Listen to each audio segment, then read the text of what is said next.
Drum से बना गरीब बहू का जुगाड़ू ठंडा ससुराल। हाय राम, मेरी आंखें खराब हो गई हैं क्या? ये मेरे घर को क्या हो गया? किसने मेरे घर को कबाड़ खाना बना दिया? अरे कोई है, बाहर निकलो। बबीता सूटकेस लेकर अपने घर आती है, लेकिन उसके घर की जगह वहाँ अब नीले रंग के ड्रमों से बना एक घर खड़ा था। ड्रमों से बने घर के छत पर कद्दू और तरबूज की हरी भरी बेलें लटक रही हैं। घर के बगल में ड्रम में सब्जियों की खेती भी की गई थी और उसकी दूसरी तरफ ड्रम का बना स्विमिंग पूल भी था। बबीता की आवाज सुनकर कथा घर के बाहर आती है और आसपास के लोग उनके घर के सामने जमा हो जाते हैं। माँ जी, आप आ गई? आप इतना गुस्सा क्यों कर रही हैं? ऐसी कोई बात नहीं है, आप एक बार अंदर तो चलिए। तूने मेरा टीन का घर तोड़कर ये नीले ड्रमों का झोपड़ा क्यों खड़ा कर दिया? बबीता को इतने गुस्से में देखकर आसपास के लोग बातें करने लगते हैं। अरे देखो कैसी बहू है ये।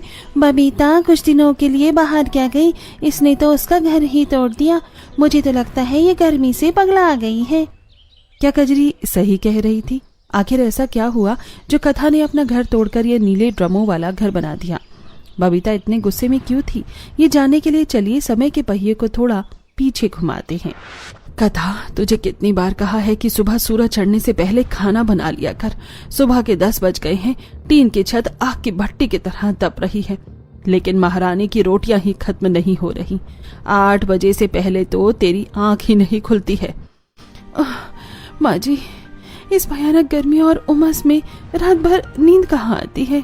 रात भर तो हम करवटें बदलते रह जाते हैं, इसलिए सुबह सुबह जल्दी आंख खुलती नहीं है। हाँ, बस बहाना बना ले तू, कामचोर कहेंगे। और क्या गर्मी गर्मी लगा रखा है? ऐसे बोल रही है जैसे सिर्फ तुझे ही गर्मी लगती है। हम लोग तो बर्फ की सिल्लियों पर सोते हैं। गर्मी से परेशान बबीता कथा को खूब खरी खोटी सुनाती है। बबीता कथा पर दाना पानी लेकर चढ़ी हुई थी, तभी मोहिनी उसके घर आती है और बबीता को मिठाई खिलाने के लिए आगे बढ़ती है। अरे बबीता जी, क्या हाल है? लीजिए मिठाई खाइए, मेरे बेटे की शादी हो गई है। अरे मोहिनी, इतनी भयंकर गर्मी में हलक सूख रहा है, मुझसे ये सूखी मिठाई नहीं खाई जाएगी। खा लीजिए। आपको पता है मेरी बहू अपने साथ क्या क्या लाई है? बड़ा वाला कूलर, एसी, डबल डोर का फ्रिज, सब कुछ। मैं तो जा रही हूँ एसी की ठंडी हवा खाने। इतनी भयंकर गर्मी में कौन मरे। इतना कहकर मोहिनी बबीता को चिढ़ाकर चली जाती है। बबीता गुस्से में तिलमिला उठती है। देख लिया, बहू आती है तो एसी कूलर लाती है, और एक तू है जो खाली हाथ आ गई थी। शादी में एक फूटी कौड़ी नहीं दी तेरे पिता ने। पता नहीं तेरी शादी के लिए उन्होंने कुछ रखा भी था या नहीं। माँ जी, मेरे पिताजी ने हमेशा यही सोचा कि लड़कियों को पढ़ाना ज्यादा जरूरी है। उन्होंने मेरी पढ़ाई लिखाई में सारा पैसा लगा दिया ताकि मैं काबिल बन सकूं। क्या फायदा तेरे इतने पढ़े लिखे होने का? करना तो चूल्हा चौका ही है तुझे। अगर तेरे पिता ने तेरे पढ़ाई में पैसे बर्बाद करने की जगह पैसे रखे होते तो तू एक कूलर ही ले आती। कम से कम मैं इस सड़ी गर्मी से तो बच जाती। बबीता कथा को सुना रही थी, तभी नेहा नदी से पानी भरकर आती है। वो मटके से एक गिलास पानी निकालकर बबीता को पीने के लिए देती है। माँ जी, आप ये ठंडा पानी पी लीजिए, मैं अभी अभी नदी से भरकर लाई हूँ, आपको थोड़ी राहत मिलेगी। नेहा बबीता को पानी देकर चुप करवाने की कोशिश करती है और दूसरी तरफ कथा को आंख मारकर चुप होने का इशारा करती है। नेहा का इशारा समझकर कथा चुप हो जाती है। दोपहर को रोहित और राहुल जब खाना खाने के लिए घर आते हैं, तब बबीता फिर से अपनी गर्मी पुराण चालू कर देती है। बेटा, गर्मी बहुत है, घर में कूलर ले आ। माँ, हमारे पास कूलर लाने के पैसे नहीं है। राहुल की बात सुनकर बबीता चुप हो जाती है। राहुल और रोहन खाना खाकर काम पर चले जाते हैं। कथा घर के कामकाज में लग जाती है। रात में जब रोहन और राहुल घर आते हैं, तब कथा रोहन को पानी पीने के लिए देती है। रोहन पानी पीकर थूक देता है। ये पानी कितना गर्म है, मैं नहीं पी सकता ये पानी। इसीलिए तो तुम लोगों से कहती हूँ कि कूलर और फ्रिज ले लो, लेकिन तुम दोनों भाई तो किसी काम के नहीं हो। बबीता की बात सुनकर दोनों भाइयों का मुंह लटक जाता है। गर्मी की वजह से घर में कोई ठीक से खाना नहीं खा पाता और जैसे तैसे सभी सो जाते हैं। अगले दिन बबीता सूटकेस पैक करके बंठन कर तैयार हो रही थी। माँ जी, आप कहाँ जा रही हैं? मैं इस घर में अब और नहीं रह सकती। इतनी गर्मी में मेरी जान ही निकल जाएगी। मैं जा रही हूँ अपनी बहन के घर, 2 महीने वहीं पर रह कर आऊंगी। बबीता अपना बैग लेकर अपनी बहन के घर चली जाती है। उसके जाने के बाद दोपहर में कथा नेहा अपने घर के पास पेड़ के नीचे बैठ ठंडी ठंडी हवा खा रही थी। तभी बबलू और बंटी दोनों स्कूल से पसीने में भीगे हुए आते हैं। मम्मी बहुत गर्मी लग रही है, मुझे अभी नहाना है। जाओ बेटा, ड्रम में पानी है, जाकर नहा लो। बबलू घर में बैग रखकर नहाने के लिए ड्रम के पास आता है। वो जैसे ही पानी अपने ऊपर डालता है उसकी चीख निकल जाती है। आउच मम्मी, पानी तो उबल रहा है। बबलू बेटा, तुम अभी मत नहाओ, तुम बाद में नहा लेना, शाम को मैं ड्रम में ठंडा पानी भर दूंगी। नहीं मम्मी, मुझे अभी नहाना है, मुझे गर्मी लग रही है। बबलू जिद करते हुए जमीन पर लोटपोट होकर रोने लगता है। कथा ड्रम को बड़े ध्यान से देख रही थी। ड्रम को देखकर उसके दिमाग की बत्ती जलती है। ये ड्रम प्लास्टिक का है, इसीलिए गर्म है, लेकिन अगर मैं इसे मिट्टी लगा दूं तो ये ड्रम का पानी भी मटके के पानी की तरह ठंडा हो जाएगा। अरे कथा, तू ही अब बबलू को कुछ बोल, ये तो मेरी बात सुनता ही नहीं है। और तुझे क्या हुआ, तू क्या सोच रही है? दीदी, मेरे पास एक जुगाड़ है जिससे बबलू अभी ठंडा पानी से नहा सकता है। आप बस देखते जाइए मैं करती क्या हूँ। कथा नदी के किनारे जाती है और बाल्टी में गीली मिट्टी भर कर लाती है। फिर वो ड्रम पर बाहर से मिट्टी का गाढ़ा लेप लगाने लगती है। थोड़ी देर बाद, बबलू बेटा अब जाकर नहा लो, मैंने पानी को ठंडा कर दिया है। कथा की बात मानकर बबलू ड्रम के पास जाता है और सीधे नहाने की जगह वो इस बार पहले पानी में हाथ डालकर देखता है। चाची, पानी एकदम बर्फ जैसा ठंडा हो गया है। देखा, मैंने कहा था ना बबलू, अब मजे से नहाओ। बबलू मजे से नहाता है और उसे देखकर बंटी भी नहाने के लिए आ जाता है। दोनों बच्चे नहाकर खाना खा लेते हैं। देखते देखते शाम हो जाती है। शाम में धूप तो नहीं थी, लेकिन उमस बहुत थी। नेहा और कथा घर का सारा काम करती हैं और रात को खाने की रोटियां बनाती हैं। रोटी बनाने की वजह से उन्हें काफी गर्मी लगती है, इसलिए दोनों अपने घर के आंगन में हवा खाने के लिए बैठती हैं। चलो कम से कम थोड़ी हवा तो चली।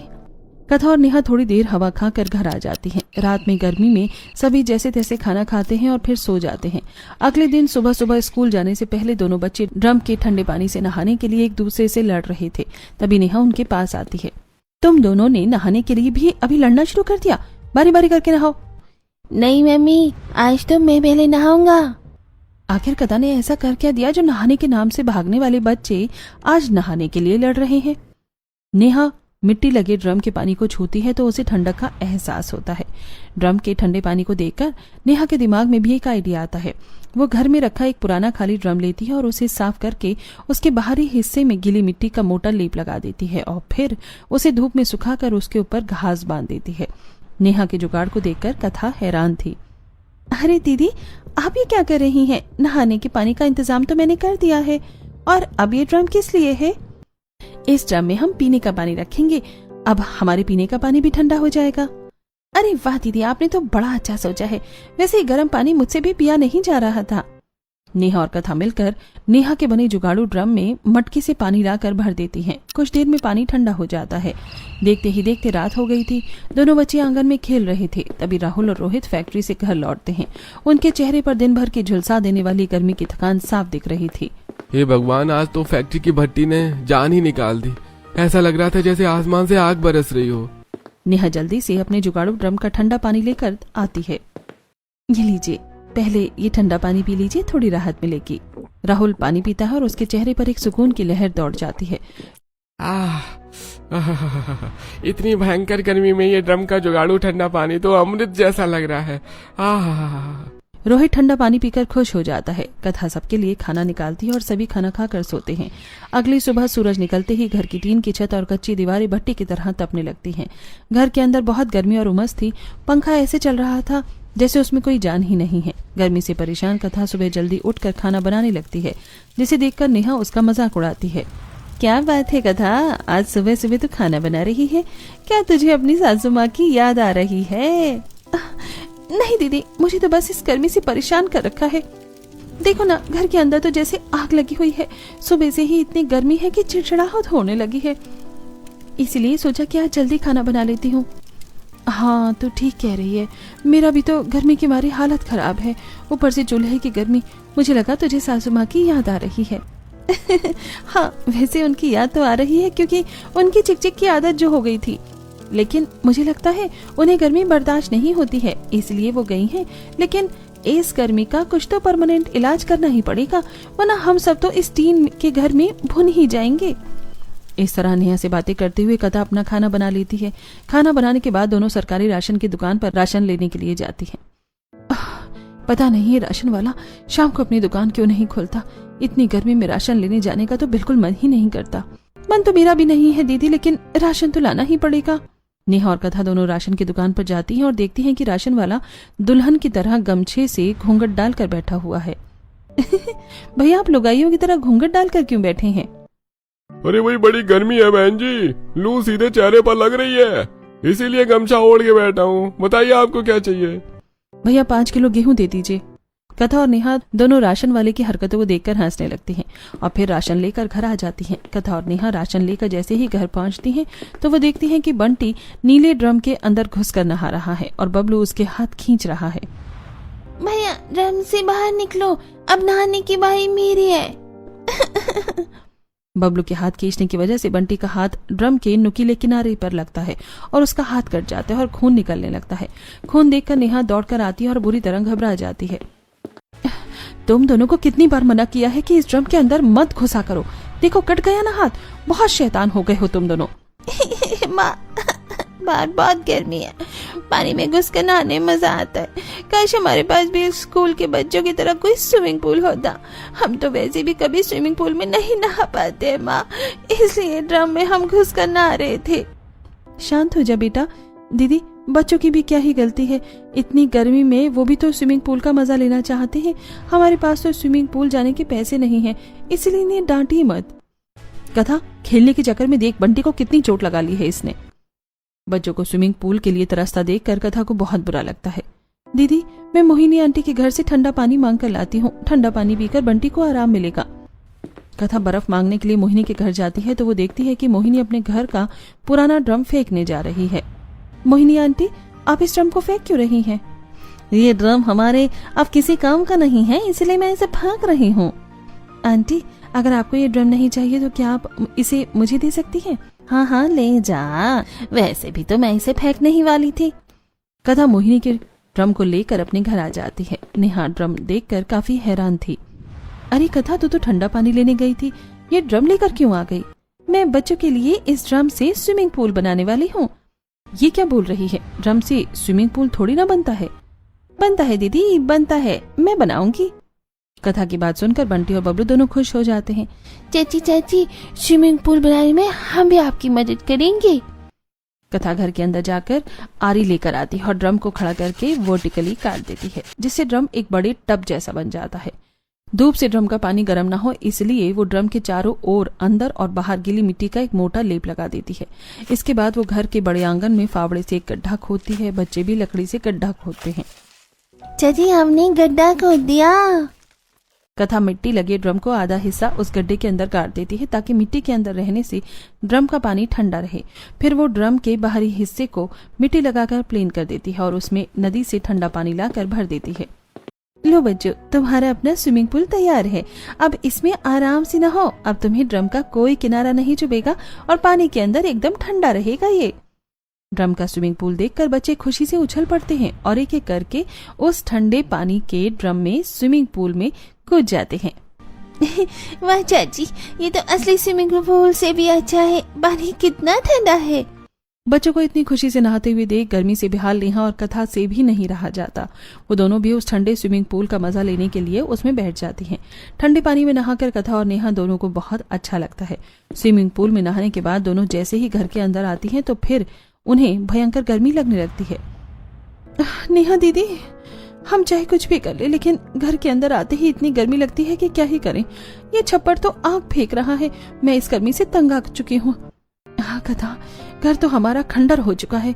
दीवारें फटी हुई हैं, फटी दीवारों से बाहर की लू सीधे घर के अंदर आती है। चूल्हे का धुआं अलग परेशान करता है। कथा और नेहा गर्मी से परेशान बातें कर ही रही थी कि तभी कथा के दिमाग में एक बहुत ही अच्छा आइडिया आता है। मेरे दिमाग में एक आइडिया आया है। जब हम ड्रम और मिट्टी से पानी को इतना ठंडा कर सकते हैं तो क्यों ना हम इसी जुगाड़ से अपना पूरा घर ही ठंडा कर ले। हम ड्रम से अपना घर बनाएंगे। तू पागल हो गई है क्या? ड्रम से घर? सासू माँ कभी नहीं मानेंगी, वो तो गुस्सा करेंगी। माँ जी अभी यहाँ है नहीं, इसी बात का तो हमें फायदा उठाना है। जब तक वो लौटेंगे तब तक हम इस तपते ससुराल को ड्रम के ठंडे ससुराल में बदल देंगे। ठंडा घर देखकर वो खुद ही खुश हो जाएंगी। ड्रम से घर बनाने के लिए तो बहुत सारे ड्रम चाहिए होंगे। इतना सारा ड्रम तुम कहाँ से लाओगी? नेहा की बात सही थी। कथा उसकी बात सुनकर उदास हो जाती है क्योंकि उसके पास भी ड्रम खरीदने के पैसे नहीं थे। वो घर के काम करने लगती है। रात के टाइम राहुल और रोहन घर आते हैं। फैक्ट्री में काम करने की वजह से उनके हाथों में बड़े बड़े छाले हो गए थे। कथा रोहन के हाथों के छाले देखती है तो उसकी आंखों में आंसू आ जाते हैं। रोहन जी, आपके हाथों में छाले कैसे हो गए? घर में कूलर लाने के लिए मैं और रोहन फैक्ट्री में ओवर टाइम कर रहे हैं, इसलिए हमारे हाथ में छाले हो गए हैं। देखो ना कथा, गर्मी से परेशान होकर माँ कितने दिनों से मौसी के घर है। ऐसे अच्छा लगता है क्या? मुझे तो माँ की बहुत याद आ रही है, इसलिए मैं और भैया कूलर लाने के लिए पैसे जोड़ रहे हैं। रोहन की बातें सुनकर कथा उदास हो जाती है। वो सोचती है, कूलर खरीदने से सिर्फ ठंडी हवा मिलेगी, पूरा घर तो फिर भी तपेगा ही। मुझे ड्रम से अपना ठंडा जुगाड़ू घर बनाना ही होगा। ये सोचते हुए कथा अपने कमरे में जाती है और अपनी एक पुरानी चांदी की चेन निकालती है। ये चेन उसके लिए बहुत खास थी क्योंकि ये चेन उसके पिताजी ने शादी के वक्त उसे दी थी। वो चेन लेकर नेहा के पास जाती है। नेहा दीदी, ड्रम का जुगाड़ू घर बनाने के लिए हमें ड्रम चाहिए, लेकिन हमारे पास पैसे नहीं हैं। मैंने सोच लिया है मैं इस चांदी की चेन को गिरवी रखकर ड्रम लाऊंगी और उससे अपना ठंडा ससुराल बनाऊंगी। लेकिन कथा, ये तो तेरे पिताजी ने तुझे शादी के वक्त दी थी ना। दीदी, ये चेन मेरे लिए बहुत खास है, लेकिन अब मैं इस घर की बहू हूँ और मुझे इसके लिए कुछ जिम्मेदारियां निभानी ही होंगी। माँ जी ऐसे दूसरों के घर में रह रही हैं, ये मुझे अच्छा नहीं लग रहा। अब मैं इस घर की बहू हूँ तो मुझे कुछ करना ही पड़ेगा। और आप चिंता मत कीजिए, जब मेरे पास पैसे आएंगे तो मैं चेन को वापस ले आऊंगी। कथा, तू हमारे लिए इतना कुछ कर रही है तो मैं भी तेरे साथ हूँ। अगली सुबह नेहा और कथा दोनों सुनार की दुकान पर जाती हैं और चेन गिरवी रखवा देती हैं। चेन गिरवी रखकर उन्हें जो पैसे मिलते हैं उससे वो एक कबाड़ की दुकान पर जाती है और वहां से बहुत सारे पुराने खाली ड्रम खरीदकर एक ट्रैक्टर पर लदवा कर घर ले आती हैं। ट्रैक्टर पर इतना सारा ड्रम देखकर आसपास के लोग बातें करने लगते हैं। गजरी देख रही है, बबीता अपने बहन के घर क्या गई, उसकी बहू के तो पर ही निकल आए हैं। पहले ड्रम से घर के बाहर स्विमिंग पूल बना दिया और पता नहीं इतने सारे ड्रम का क्या करेगी। मोहिनी की तरह और भी लोग अलग अलग बातें कर रहे थे। उनकी बातें कथा के कान में जा रही थी, लेकिन कथा उनकी बातों पर ध्यान नहीं दे रही थी। कथा और नेहा हथौड़ा लेकर अपने पुराने कच्चे घर की जर्जर दीवारों को तोड़ने लगती हैं। दीवारें इतनी कच्ची और पुरानी थी कि वो आसानी से टूटकर गिर जाती हैं। ये देखकर आस पड़ोस के लोग उनका मजाक उड़ाने लगते हैं। अरे देखो, इन दोनों बहुओं पर तो गर्मी चढ़ गई है। बबीता घर पर नहीं है तो इन्होंने अपना ही घर तोड़ डाला। अरे बेवकूफ, तो घर तोड़कर अब क्या खुले आसमान के नीचे रहोगी? तुम पर कौन सा भूत चढ़ गया है? मोहिनी आंटी, कजरी, आप लोग बस देखते जाइए। हम इस टूटे हुए घर की जगह ऐसा घर बनाएंगे जिसको देखकर आप लोग भी हैरान रह जाएंगी। कथा और नेहा दूसरों की परवाह किए बिना बच्चों के साथ मिलकर पूरा मलबा साफ करती हैं। पसीना उनके माथे से टपक रहा था। मलबा साफ करने के बाद कथा और नेहा ट्रैक्टर से ड्रम उतारवाती हैं। कथा घर के चारों कोनों पर खड़े और साबुत ड्रम रख देती है जो घर के मजबूत पिलर का काम करते हैं। फिर वो आरी से बाकी ड्रमों को बीच में से काटकर आधा कर लेती है। इन कटे हुए ड्रम का तुम क्या करोगी कथा? कटे हुए ड्रम से ही हमारे घर की दीवारें बनेंगी। कथा आधे कटे ड्रमों को एक के ऊपर एक रखकर दीवार का आकार देती है। नेहा एक तरफ से ड्रम को पकड़कर रखती है और कथा मिट्टी और भूसे को मिलाकर सभी कटे हुए ड्रमों के बीच में उसे ठूस ठूस कर भर देती है जो वो नदी से लेकर आई थी। इस तरह कथा और नेहा मिलकर घर की चारों तरफ की दीवारों और छत को बनाती हैं। हवा बाहर निकलने के लिए वो ड्रम को बीच से काटकर उसमें लकड़ी लगाकर सुंदर सी खिड़की बनाती हैं। नेहा और कथा की मेहनत से उनका ड्रम का जुगाड़ू घर बन जाता है। कथा, हमारी ड्रम का घर बन गया है। लेकिन दीदी, अभी ये ठंडा नहीं हुआ है, हमें इसमें मिट्टी की पुताई करनी होगी। चलिए चलकर नदी के किनारे से मिट्टी लेकर आते हैं। नेहा और कथा दोनों बाल्टी लेकर नदी के किनारे जाती हैं और वहां से मिट्टी लेकर आती हैं। फिर दोनों मिलकर ड्रम के बने घर के अंदर और बाहरी दीवार पर मिट्टी लगाती हैं और उसमें पानी का छिड़काव करती हैं। मिट्टी लगा देने से उनका ड्रम का घर जुगाड़ू बन जाता है और वो बहुत ठंडा हो जाता है। कथा, नेहा और दोनों बच्चे घर के अंदर जाते हैं। मम्मी, चाची, हमारा घर तो कितना ठंडा हो गया है। हाँ बच्चों, अब हमें अपने घर में गर्मी नहीं लगेगी। घर बनाने के बाद भी देखो ना कथा, कितने सारे ड्रम बच गए हैं। एक काम करते हैं, हम इन्हें किनारे पर आंगन में कहीं रख देते हैं, शायद किसी और काम आ जाए। नेहा की बात सुनकर कथा उसके साथ सारे ड्रम को एक साथ करती है और शाम को जब राहुल और रोहन घर पर आते हैं तो अपने टीन की जगह के ड्रम के जुगाड़ू घर को देखकर काफी हैरान हो जाते हैं। अरे ये सब क्या है? कहता ये ड्रम का घर आप लोगों ने कब बनाया और ये इतना ठंडा कैसे है? ड्रम का घर तो हमने आज ही बनाया है और ये हमारे खास जुगाड़ की वजह से ठंडा हुआ है। इतना कहकर कथा हंसने लगती है और फिर सबको खाना देती है और सभी खाना खाकर सोने के लिए चले जाते हैं। तुम दोनों ने घर को तो ठंडा कर दिया, लेकिन ये जमीन अभी भी तप रही है। मैं तो यहाँ नहीं सो पाऊंगा, मैं जा रहा हूँ आंगन में सोने। भैया मुझे भी बहुत गर्मी लग रही है, मैं भी आता हूँ। राहुल और रोहन दोनों आंगन में जाकर सो जाते हैं। रात भर मच्छरों ने काट काट कर दोनों के चेहरे सुजा दिए थे। कथा और नेहा अपने पतियों के चेहरे देखकर हंसती हैं। कथा, घर तो तुमने बना लिया, लेकिन क्या फायदा जब हम अंदर सो ही नहीं सकते क्योंकि बिस्तर नहीं है और बाहर मच्छरों ने काट कर हमारा चेहरा ही बिगाड़ दिया है। अगर तुम इतने ही होशियार हो तो घर के अंदर सोने का भी कोई जुगाड़ करके दिखाओ। आप चिंता मत कीजिए जेठ जी, आज रात आप लोग चैन की नींद सोएंगे, वो भी बिना मच्छरों के और बिल्कुल ठंडी जगह पर। नेहा सुबह का खाना बनाती है। खाना खाकर रोहन और राहुल फैक्ट्री के लिए निकल जाते हैं। कथा बिस्तर बनाने के बारे में सोच ही रही थी, तभी उसका ध्यान अपने ड्रम के एक घर की तरफ जाता है।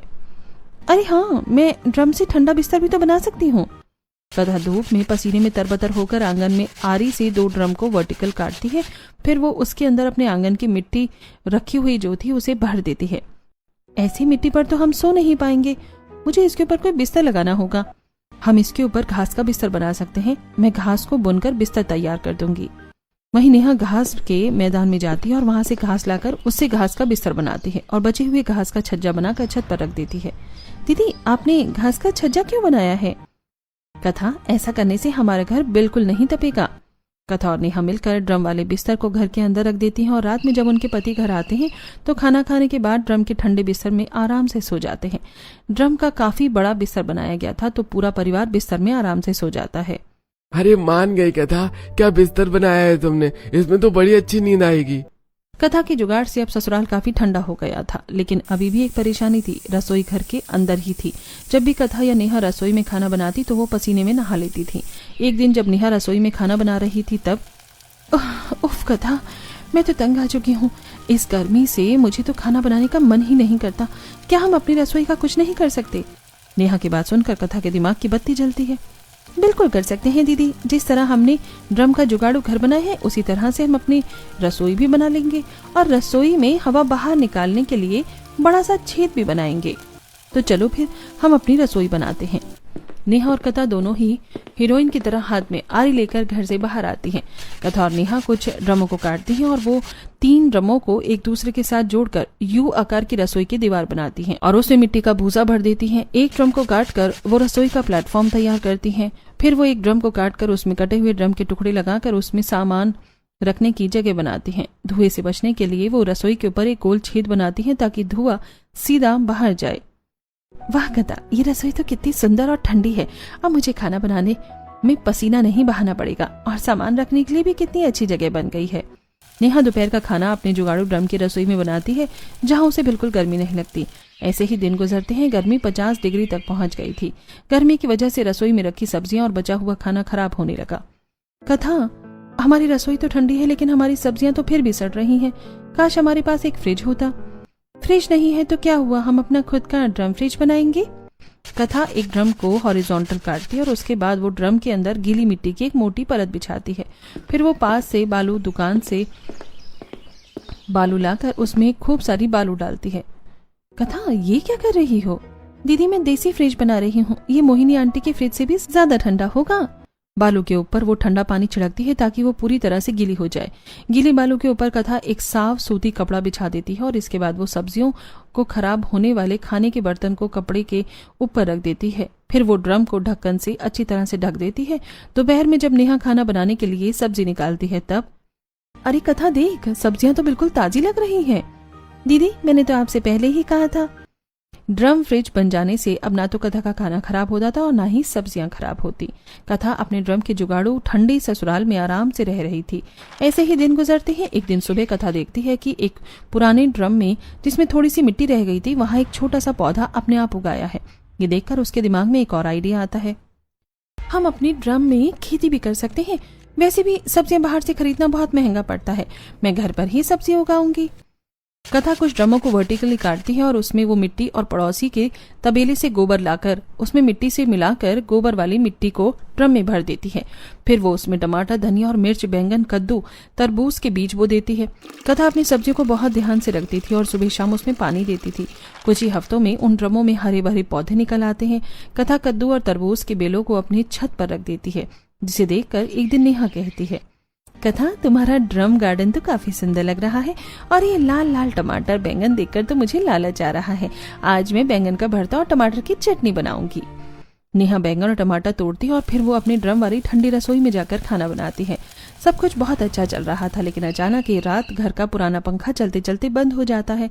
कथा और उसके परिवार के लिए भयंकर उमस भरी रात में बिना पंखे के रहना मुश्किल हो जाता है। एक ही तो पंखा था हमारे घर में, वो भी खराब हो गया। अब हम कैसे रहेंगे? रोहन गर्मी की वजह से काफी परेशान था। गर्मी की वजह से किसी को भी नींद नहीं आई थी। अगली सुबह हमें कूलर खरीद लेना चाहिए, इतनी गर्मी में रहना बहुत मुश्किल है। रोहन, अब हम और काम करेंगे और जल्दी घर में कूलर लेकर आएंगे। राहुल और रोहन को परेशान देखकर कथा सोचती है, कूलर खरीदने की क्या जरूरत है, मैं ड्रम कूलर भी तो बना सकती हूँ।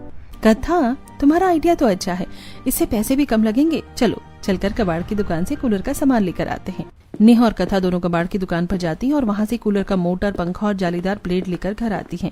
फिर कथा एक बड़े से ड्रम में 2 रेक्टेंगुलर और एक गोल शेप काटती है। उसके बाद वो जाती है और दोनों रेक्टेंगल शेप में लगा देती है और पंखे को मोटर से जोड़कर उसे गोल शेप में फिट कर देती है। फिर कथा ड्रम में नदी से सफेद मिट्टी लाकर लेप देती है और उसमें पानी भर देती है। हमारा जुगाड़ू ड्रम कूलर बन गया। कथा जैसे ही कूलर का प्लग लगाती है तो ठंडी हवा पूरे कमरे को ठंडा कर देती है। नेहा, बच्चे सभी कूलर के सामने आकर बैठ जाते हैं। हमारे कूलर से कितनी ठंडी ठंडी हवा आ रही है, मैं तो इसके सामने से नहीं हटूंगा। मैं भी नहीं हटूंगा। सभी ठंडी हवा खाकर बहुत खुश होते हैं। रात में राहुल और रोहन भी कूलर की ठंडी हवा में चैन की नींद सो जाते हैं। ऐसे ही दिन गुजरते हैं। कथा के घर में बैठने की जगह नहीं थी, इसलिए बच्चे जमीन पर खेलते थे। गर्मी में जमीन पर खेलने की वजह से उन्हें रैशेस हो गए थे, इसलिए वो रोने लगते हैं। बच्चों, तुम लोग रो मत, मैं तुम्हारे खेलने का भी जुगाड़ करती हूँ। कथा ड्रम को वर्टिकली बीच में से काटकर उसमें मिट्टी डालकर उसके ऊपर प्लास्टिक बिछाकर उसके ऊपर फटे पुराने कपड़ों से बनी एक गद्दी रख देती है और अपनी पुरानी शादी के सोफे का कवर सिलकर उस पर लगा देती है। वहीं नेहा ड्रम के टुकड़ों को चूल्हे की आग में पिघलाकर उससे टेबल बनाती है और उसमें सफेद मिट्टी लगा देती है।